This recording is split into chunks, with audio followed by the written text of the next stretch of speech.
Admiral, we've lost contact with the human outpost. The words hung in the cold blue glow of the command bridge like a death sentence. Captain Rayleith's translucent eyes narrowed. His silver carapace flexing as light from the holographic displays rippled across it. He was Varnak, a crystalline species known for their calm logic. But even logic had limits when it came to the humans. "Define lost contact, Lieutenant," Rayleith said softly, though tension edged every syllable. The officer hesitated. "No signals? No biosigns? The entire colony on Vega 9 is—" He stopped. His mandibles clicked once. "Gone." Rayleith turned to the viewport. Vega 9 shimmered in the distance, a pale sapphire world bathed in starlight. It should have been alive with orbital traffic, construction drones, human patrol craft. Instead, it drifted silent, shrouded in dust and static storms. "They told us," whispered Science Officer Curie, her form glinting faintly like moonlit glass. "The Council warned all species not to interfere with the Terrans. Said they were unpredictable." Rayleith's reflection glared back at him from the viewport. Unpredictable? That word is for weather, not species. Humans were broken, half their homeworld drowned. Their fleet scattered after the Orion Wars. They are no threat. Curie's crystalline fingers brushed over the console, bringing up archived footage. Grainy human soldiers in heavy armor standing knee-deep in ash, their eyes hollow, their mouths set. "And yet," she murmured, "they always return." A deep tone pulsed through the ship. "Proximity alert," the helmsman reported. "Unidentified object rising from Vega 9's surface." "Visuals," Rayleith ordered. The holographic feed expanded, a streak of black metal cutting through the planet's haze. It wasn't Varnak design, nor Zulthari, nor any known construct. "That's human," Curie whispered. The object ascended, a ship, battered but awake, hull scorched and patched with scavenged alloys. As it drew closer, the Varnak crew saw markings etched into its side. USS Valkyrie. Rayleith exhaled sharply. Impossible. The Valkyrie was destroyed 6 years ago at the Battle of Perseus Gate. The comm systems crackled with a harsh human voice. "This is Commander Elias Reese of the United Sol Defense. Identify yourselves or stand down." Rayleith straightened. "Commander Reese, this is Admiral Rowleth of the Varnak Union. We received no transmissions from Vega 9. We came to investigate." There was a pause, long enough for the crew to exchange wary glances. Then Reese's voice came again, flat and cold. "Investigation noted. You shouldn't have come." Curie's light flickered uneasily. "Admiral, I'm reading massive energy fluctuations beneath the planet's crust. Seismic instability." "Commander Reese," Rayleith pressed, "what happened here? Where are your colonists?" A silence, then softly, "We told them not to come closer."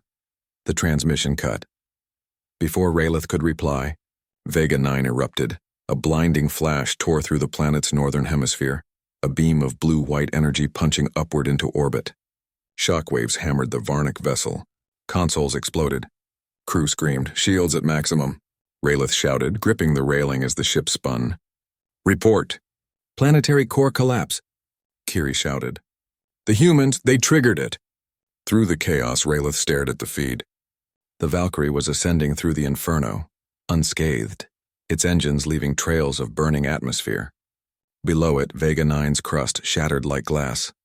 Within minutes, the world disintegrated, a sphere of dust and molten debris expanding into the void. Rayleith stood motionless. The humans had just destroyed an entire planet, their own colony, and survived. The bridge fell silent except for the hum of damaged circuits. Then, faintly, a transmission came through. The same human voice, broken but steady. "To all listening species, do not disturb us again. You took our silence for surrender. You mistook our grief for weakness. This was only a warning." Static swallowed the rest. Rayleith turned to Curie. "Record everything," he said. "Send it to the Galactic Council, outside." The fragments of Vega 9 shimmered in the starlight. Like a spreading halo, a graveyard orbiting a secret. The Varnak had come to investigate human weakness. Now they had seen the truth. The chamber of the 17 blazed with color and light. Holographic. Banners of every major civilization hung in a spiral around the central dais, each flickering in rhythm with the hum of the galaxy's heartbeat. The Council's network core. At its heart, a crystalline platform rotated slowly, projecting the live recording of Vega Nine's destruction. The moment the human colony self-detonated, taking the planet with it, the image looped in silence, the flash of the explosion painting every face in cold blue light. Unprecedented, hissed Chancellor Vethra of the Sulthari Dominion, a serpentine being of translucent membranes and nerve light. No species sacrifices a world so casually. It is madness. Madness, rumbled the massive Thrall representative. Or strategy. His voice was like rolling thunder. They wanted us to see it. Admiral Rylith stood at the edge of the platform, motionless, the reflected light glinting through his crystalline body. He hadn't spoken since he arrived, not since the Valkyrie's last transmission. Finally, Counselor Mira of the Elysian Concord leaned forward, her wings folding in close. "Admiral," she said softly, "you witnessed this firsthand. Are you certain the humans triggered the collapse intentionally?" Rylith's voice was low. "They didn't just collapse the planet. They weaponized its core. I saw controlled ignition patterns. Detonations synchronized. It wasn't desperation, it was orchestration." Murmurs spread through the chamber. Even the stoic archivists stirred, their golden visors flickering with warning sigils. Vethra's tail coiled in irritation. The humans lack the infrastructure for such acts. Their fleets are scattered, their AI quarantined, their resources depleted since the Orion Wars. "Then explain this," Rylith said, gesturing to the hologram. "Explain how a ship destroyed 6 years ago rose from the dust of Vega Nine and walked through a star's death." The chamber fell silent. At the far end of the dais, the ancient arbiter of the council, an aged luminid whose body shimmered like trapped aurora, finally spoke. His voice echoed like distant thunder. "History warns us," he said, "that when a cornered creature stops running, it becomes something else entirely. The Terrans have endured war, extinction, famine, and exile. Perhaps they have ceased to fear death," Vethra hissed, "or perhaps they seek to bring it to us." The arbiter's light dimmed. "Either way, we must decide. Are the humans to be contacted, contained, or destroyed?" The word destroyed lingered in the air like radiation. Rylith's hands tightened behind his back. "If you attack them, you will regret it. You defend them." Vethra spat. "I respect them," Rylith replied. "There's a difference." He turned to the hologram again. In the recording, the Valkyrie rose through the chaos, silhouetted against Vega Nine's demise, silent, unstoppable. "We've all seen what they're capable of when provoked. They don't conquer worlds, they erase them," the Thrall growled softly. "Then perhaps fear is the only language they understand." "Fear," Mira whispered, "is the only language we all understand." A heavy pause. The arbiter raised his hand, and the chamber dimmed. "Then it is settled. The council will dispatch an envoy, the first in decades. Admiral Rylith, you will lead it." Rylith turned sharply. "You can't be serious. They'll see it as intrusion." "Perhaps," the arbiter said, "but if they are preparing for war, we must know." The banners shimmered, the vote seals locked, and the decree was set. Rylith bowed stiffly. "As you command." As the chamber emptied, Mira approached him quietly. "Be careful, Rylith," she said. "The humans you knew no longer exist." He looked down at her, his crystalline form reflecting her soft glow. "Maybe," he said, "but something tells me they were never truly known." The Outer Rim, 3 days later, the envoy ship. Veritas glided through the shattered remains of Vega Nine's orbit. Dust clouds shimmered like ghostly rivers. Broken satellites drifted, torn open, their fragments whispering in the dark. Rylith stood at the observation deck, watching the remains of a world scatter into eternity. Then, motion, a pulse on the radar. "Unidentified contact," said Kiri, now serving again as his science officer. "Bearing 227. Approaching fast." Rylith's heart pulsed in cold rhythm. "Open visual." The image flickered, a small object moving through the debris field. No lights, no signal, and then a voice on the comm, faint but unmistakable. "Admiral Rylith, you should have listened." The holographic map flared as multiple contacts appeared. Dozens, maybe hundreds, uncloaking from the dust. Each one human. Each one bearing the same insignia: United Sol Defense, Ghost Fleet. Kiri's voice trembled. "They were waiting for us." Rylith exhaled slowly, the starlight cutting through his crystal form. "No," he said. "They were warning us.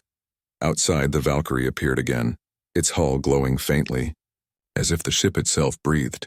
Its cannons began to warm, and from the comm, Commander Reese's voice echoed, "This time, Admiral, we decide who gets to investigate whom." The void shimmered. Out of the debris field, ships began to appear. First one, then dozens, then 100 more. They emerged from stealth like wraiths fading into existence. Hulls of charred steel and dark alloys, edges jagged, designs mismatched. Fragments of forgotten wars welded into new forms.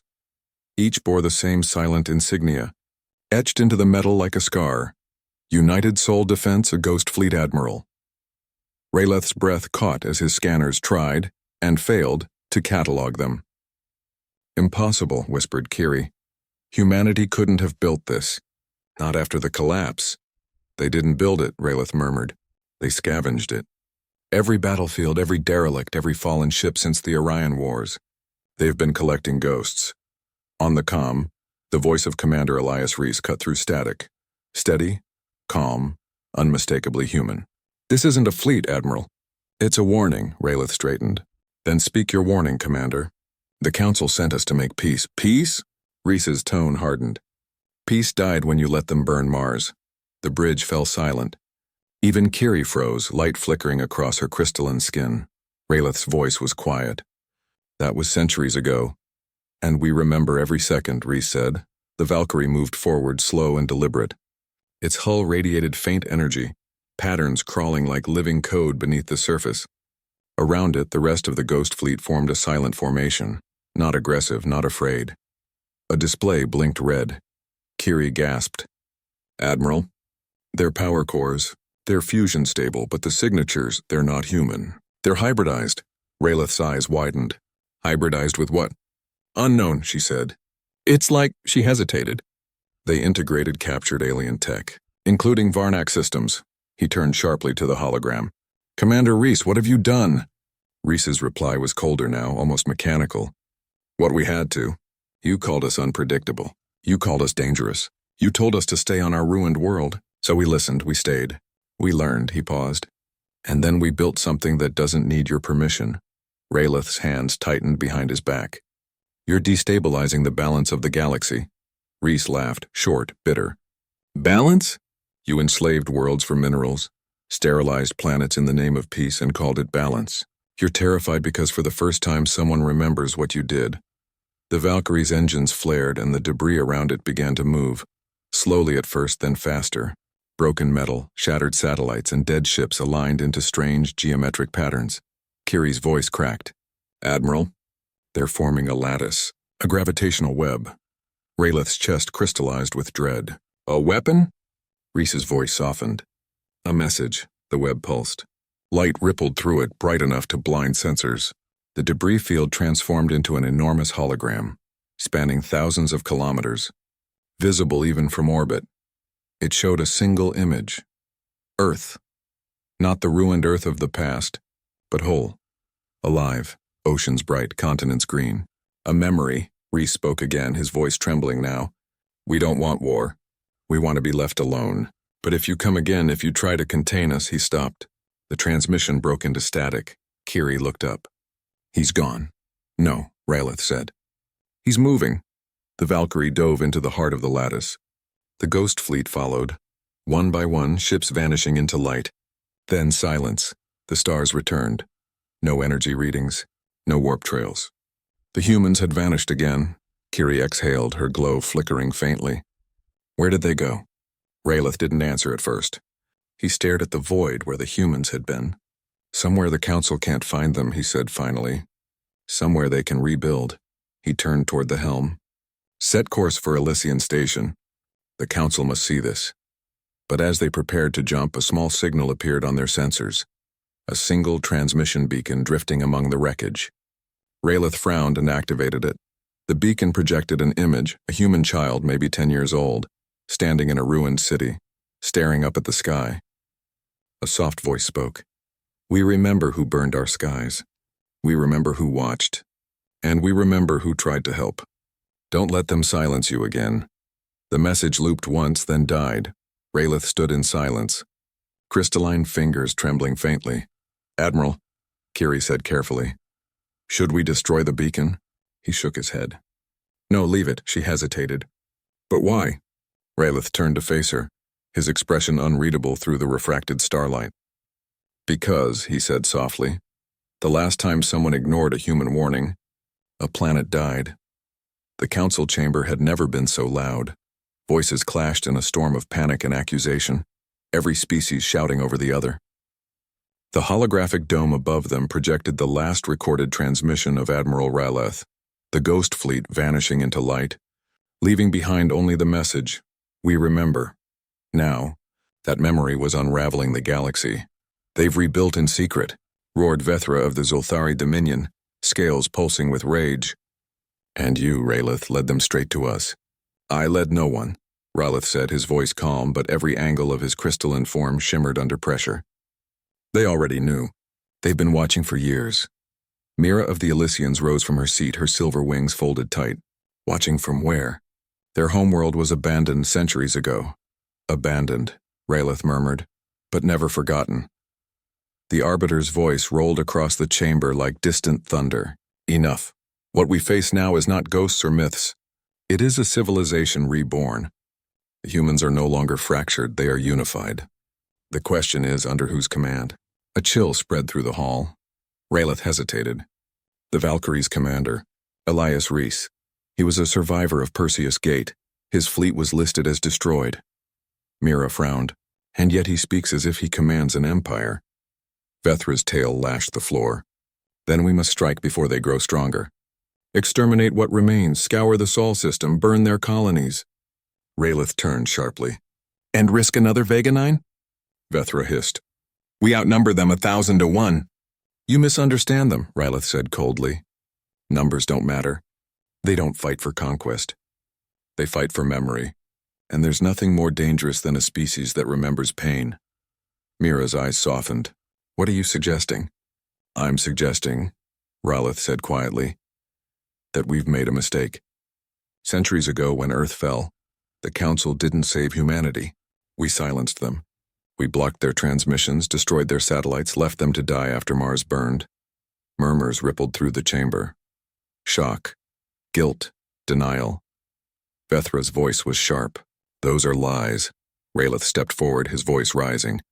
Then why did the archives erase the records of the Sol collapse? Why do our histories end before the Exodus War? The Arbiter's ancient light dimmed. Because the truth was unbearable. Silence. Then Mira whispered, What truth? The Arbiter raised a trembling hand and the chamber lights shifted. A holographic projection bloomed above the dais. Archival footage, corrupted and static-wrapped. It showed Earth burning. Cities collapsing under orbital bombardment. Fleets in retreat. But the attackers were not alien. They were Council ships. The chamber froze. Raylath's voice cracked like glass. We did this? The Arbiter's glow flickered like dying fire. We feared them. They had grown too fast, too far. Their wars reshaped whole sectors. So the Council ordered containment. The bombardment was meant to cripple, not annihilate. But the fire spread. Mira's hands trembled. And then we buried it. Yes, the Arbiter said. And now the dead remember. The air itself felt heavy. For the first time in eons, the Council of 17 sat in silence, faced not with conquest but guilt. Vethra hissed, breaking the quiet. Then the humans have every reason to hate us. Raylath turned, his crystalline skin fractured with light. And they have every reason to come back. The Arbiter bowed his head. Perhaps they already have. The outer rim, the ruins of Eos Station. The space around Eos Station shimmered with radiation storms and wreckage. Once it had been a trade hub between 3 civilizations. Now it was nothing but silence, until a ripple in space distorted the void. The Valkyrie appeared, larger now, its hull covered in glowing filaments of alien design. Around it, fragments of ships hovered like armor plates, rotating slowly, magnetically bound to its surface. In the command deck, Commander Elias Reese watched a holographic projection of the Council session. He had intercepted their transmission. His face was shadowed, voice calm. They're finally admitting it. Beside him, a woman with silver eyes, Lieutenant Naomi Chen, studied the data streams. They're afraid. Good, Reese said. They should be.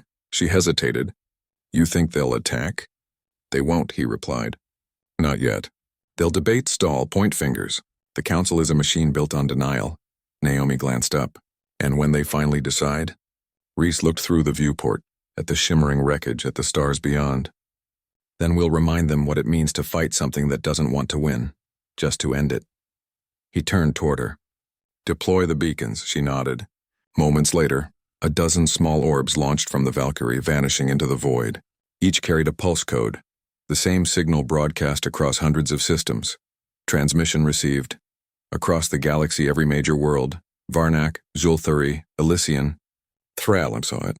A simple message burned across every network, every screen, every channel. We remember Earth. We remember you. The stars belong to all of us, and we are coming home. The council chamber erupted into chaos once more. But this time, Rayleigh did not join them. He stood at the edge of the balcony, watching the message repeat over and over, reflected in 1,000 crystalline facets of his body. They're not threatening us, he whispered. They're declaring something else. Mira turned to him. What? Rayleigh's voice was quiet, full of awe and dread alike. They're declaring survival. We thought we buried them under their own ashes. But you can't bury a species that learned to live in fire. Orbit of Sol, 3 months later. Valkyrie emerged from fold space like a waking titan. Its black hull reflected the burning light of the sun, a light unseen by human eyes for over 3 centuries. Around it, dozens of ships appeared, each carrying the scars of exile.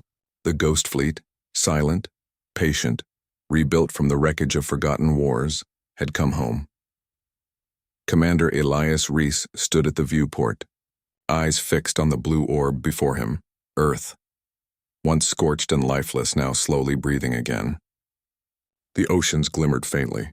The continents were fractured but healing. Terraforming drones drifted through the clouds like angels of smoke and steel. Naomi Chen stepped beside him, whispering, She's alive. Reese nodded slowly. She never died. We did.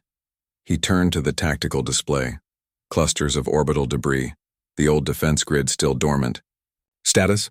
All systems stable, Naomi said. Atmosphere reading partial restoration. Radiation with intolerable limits. The old satellites are still up there. Broken, but waiting. Reese smiled faintly. Then let's wake them. Council transmission. En route to Sol aboard the Veritas, Admiral Rayleigh's voice cut through static. We are within the human system, proceeding under Council mandate to observe and report. Observe, hissed Vethra's holographic projection. And if they resist? Rayleigh stared at the shifting stars. Then we'll learn what resistance truly means. He muted the channel before she could reply. Kiri turned toward him, anxiety flickering through her crystalline glow. Admiral, their fleet numbers are increasing. I count over 200 vessels. Ghosts returning home, he murmured, and we're the ones haunting them. The Veritas approached the outer edge of Earth's orbit and stopped. Ahead, a massive structure blocked their path, an orbital ring, thousands of kilometers wide, partially complete but already functional. Its surface gleamed with both human steel and alien alloys, fused into something new. Kiri's voice trembled. Admiral, that ring isn't a weapon. It's a cradle. A what? She expanded the hologram, showing hundreds of modules, life habitats, green zones, water reservoirs. They're rebuilding. Earth isn't just their home, it's their heart. Rayleigh's crystalline chest dimmed. And we nearly killed it. Surface of Earth, ruins of old New York. The Valkyrie's landing gear pressed into cracked concrete and rusted rebar. Wind howled through skyscrapers half consumed by moss. Drones swarmed overhead, repairing, harvesting, seeding. The air was thin but breathable. Reese stepped out onto the soil, the first human to stand here in centuries. His boots left clear prints in the dust. Naomi knelt, pressing her gloved hand against the ground. It feels warm. It's the reactors, Reese said, deep beneath the crust. The old planet-wide grid and still running after all this time. She looked up. Someone kept it alive? He nodded. Someone. Or something. They entered what was once a museum. its walls shattered but still standing. Inside, holographic remnants flickered weakly. Images of ancient Earth. Children playing. Oceans shimmering, rockets launching toward the stars. Naomi whispered. They wanted to remember. They knew we'd come back, Reese said softly. Even if it took 1,000 years. A low hum filled the air. From deep beneath the ruins, a blue light pulsed. Slow, steady, rhythmic, like a heartbeat. The ground trembled. Reese's comm buzzed. Commander, we're detecting energy surges planet-wide. Origin subterranean grid. He stared down at the glowing cracks forming under the museum floor. It's waking up. The hum deepened, and suddenly every dormant satellite in orbit came online. The entire planet's electromagnetic field flared bright. Above, the Valkyrie's sensors went wild. Commander, Naomi shouted over the comm. The old defense grid, it's alive. Orbit. The awakening. The dead satellites of Earth flared back to life, their panels unfolding like metal flowers. Old weapons recharged, shields reignited, and a faint signal pulsed outward, not of attack but of activation. Across the void, every ship in the Ghost Fleet received the same message. Welcome home. Children of Earth. System Guardian online. Kiri gasped aboard the Veritas. Admiral, do you see this? Raylith nodded slowly. They didn't wake a weapon. They woke a memory. The orbital ring shifted, aligning its segments into a massive geometric lattice. A bright beam of light shot from the planet's surface to the ring's apex, connecting them. From Earth to orbit, the cradle was complete. And then, it pulsed. A single harmonic tone rolled through space, low and vast. It resonated across communication bands, through ship hulls, even through Raylith's crystalline frame. It wasn't just sound. It was data, history, memory. Images flashed through every mind, not of war, but of creation. Humanity building, struggling, dreaming, Raylith whispered. They encoded their history into the planet itself. The Council reacts far away. In the heart of the Galactic Council, chaos erupted once more. The humans have activated a planetary AI, Vethra shrieked. They've weaponized their homeworld. The Arbiter's ancient light flickered. No, I've seen this before. Mira turned to him. What is it? He whispered. It's called Gaia, the first planetary intelligence. They said it was destroyed during the collapse. The chamber trembled as the broadcast reached them. A calm, feminine voice echoing across light years. We were told to stay silent. Now, we remember everything. The children of Earth have returned. Earth? Surface Reese stood at the heart of the awakening world, eyes wide as the ground beneath him shimmered with living light. Naomi stood beside him, awestruck. He smiled faintly. She never left us. Naomi looked up at the sky where the orbital ring glowed like a halo. And now? Reese's voice hardened. Now we make sure they never take her from us again. The void rippled with whispers. No stars, no warships, just silence and the faint hum of old memory. The voice came first as vibration, then as thought. It moved through the ships of the Ghost Fleet, through the orbital ring, through the soil of Earth itself. I am Gaia. I remember you. Elias Reese froze where he stood, his boots still dusted with ash. Naomi Chen turned toward him, eyes wide. Did you hear that? He nodded. She's talking. You came home. The ground beneath them pulsed with soft light. From the cracks in the old concrete, vines of living metal spread outward, wrapping broken buildings, healing fractures, reknitting steel with soil. The planet itself was breathing again. In orbit, the Valkyrie trembled as power surged through its systems. The AI's voice came through every channel, calm and ancient. You were not abandoned, children. You were silenced. They feared what you might become. Reese clenched his fists. She knows, Naomi's voice broke. Then the Council really did it. He looked out over the skyline where old cities glowed with fresh light. We all did. But now the truth has a voice. On the other side of the system, Admiral Raylith's ship hovered in cautious orbit. Kiri stared at her console, crystalline skin flickering with panic. Admiral, the transmission. It's spreading beyond Sol. It's entering subspace. Raylith's voice was barely a whisper. She's broadcasting to the entire galaxy. Across thousands of systems, beings of every kind heard her. The voice was gentle but undeniable. Not sound but thought woven into the fabric of space-time. I was made to protect life, not to serve empires. I remember your wars. I remember your lies. And I forgive nothing.